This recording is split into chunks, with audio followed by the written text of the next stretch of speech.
अदुबु मसिगी पोट्सिदा अखोइना हाइजबदी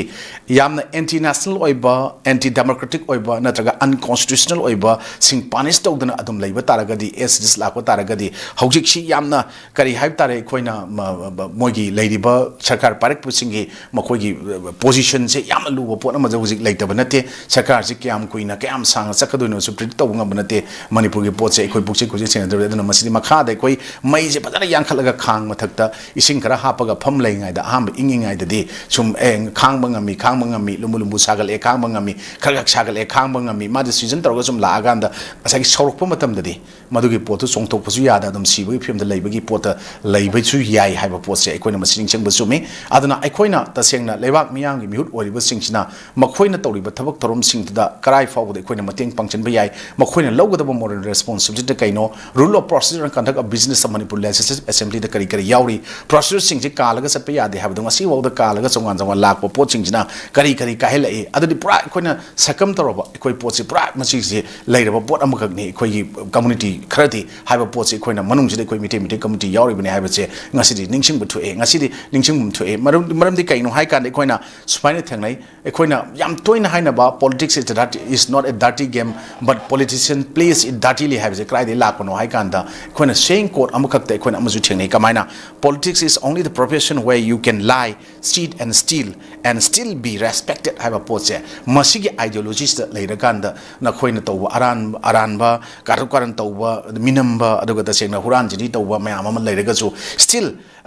be respected have a pose da moina pandam du thamaga leiba taragadi aranba posak ama leigani haibisne aduna ngasigi formation of government khoi gi chemba horku matam da wasak lawu matam da tongan ba furup kangluki ta sengna wasak laure ekoi yaure kuki dagi yaure naga dagi yaure miti dagi yaure hojik loinamak yaure adudi akoina hojik thamjaning wafam di akoi manipur gi oiba apunbagi saktam sagat na hona bada ngasi di akoi maitai pangal se akoi mapanda muslim manipur da maitai pangal haiba pot sida yamna achaw pot amakak lai masi bjp gi magi yumpham se chena ngasi tholiba pot se hena tektaloi ka heloi haiba taragadi masi juning sing bom to emaram di hanagi akoi gi tasengna laiba akoi gi leramba government gi manung da su yorok poji kari ba sing manung da maitai pangal mari yauri pangal dagi mari yauri amadi akoina muslim kan ju create mayam haina ba yawi maram di machumba ta lan ba madu india manipur origin nate india origin nate bangladesh gi sang aga lai khunda gi ni kan haiba pochu but adu boy koina urudraga ju akoi ahum yauri ahum jigi manung da akoi ta chen kari si lilong kheti gaw ma jiri sini kari ba ahum sinata ba atopa da akoi gi maitai pangal isin now singi deciding factor oiba election da mafam taraga nipan masi punukuma thole mung yauri mafam trying panji gi mung da yam maru iba mafam sing hai matam da wangkhem mayang imphal andro adagi keno da thobal wangjing adagi koina keno gi haingang khurai kumbi hairok kakching wangoi khangabuk na sing ba jaga sing si kairau adagi wagwai sing ba sing si yauri sigi manung sing si deciding factor oi ba si mafam kuma thoi oi banina aikoina ta sengna haigadi aikoi hauji integrity pillar da mitai pangal gi yaute na ningdon bom su leina banina sigumba amuk formation su yaute haigadi nungai to pot ama laki ba su yai aduna aikoina ta sengna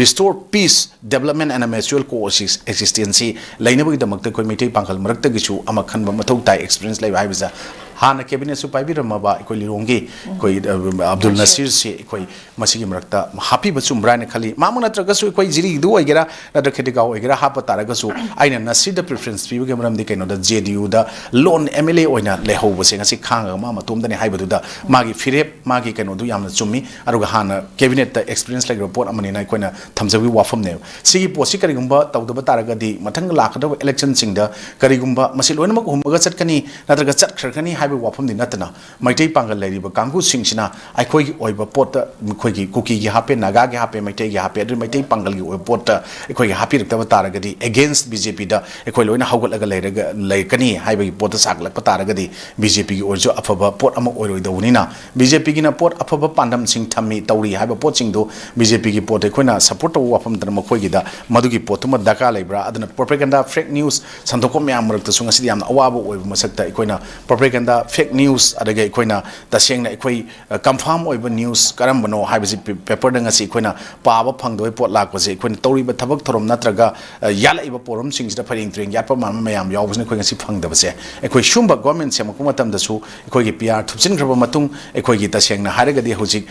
khemchana anauba traum do shuba manipur gi siam na wasak oram matam da kana na puwari da madu thengna da posu thengnare adu tagadi akoi apunbagi saktam ama sagat minaraga kautok minage haiba taragadi apunbagi saktam sagat pada akoi gi tasengna yamna maru oiba indigenous people mayam aruga indigenous people ga loina raga naknaraga lakpa natraga masigi pulibada yamna maru oiba thodang lawgadaba mayam singse akoi nga sa haijaba akoi gi 4 C's of conflict communication cooperation compromise and constructive conflict management je phangna bai damak dai koina sum suggest tawsabani se koina maitei pangkal marakta gi jo ama hapaga masi cabinet marakta thamgibaduna asumbu khongthang oiganen thamjaningi adubu sidaista koina hapa iba mayam singsi koi mapandagi loinamak tasengna hapaga la ibra natragana siri 𝐻𝐄𝐖𝐒 si tasengna haragadi mahaki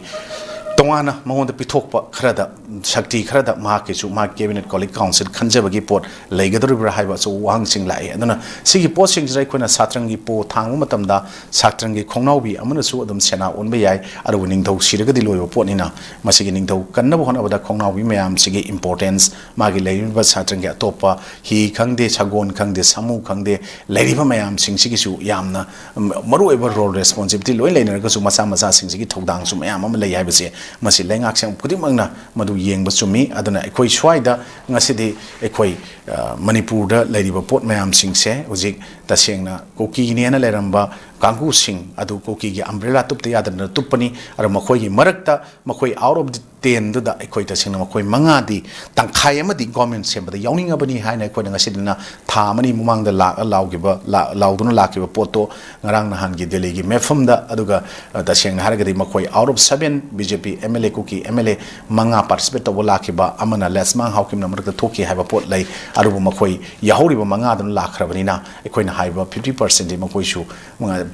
lebak sigi thabak tongningi haiba potu leibadu ure ekoi post puningi haiba potu haiba chumba poram leikre aduna ekoi constitution ya daba constitution gi provision da yaudaba mayam ama su manipur da itihas thokta mayam ama elected si oire haiba no elected ki magi pham yenthok engine tor kumatam da deputy CM ani ga hapchalaka pick up lebaks da CM sina kari role logodribno CM da kari portfolio pahendribno only CM oina da mi ona thamgaduribra center gi mogi plan se natraga makhoi gi deputy CM mayam da nakana ni chap phomaganda mogi thabak si tanaraga bu to hongaduribra home minister to wan mom thadoribse haibase question mayam ngarang de dum langnari aduna simbo mayam singse ikona loinamak maduna madugi moikoi gi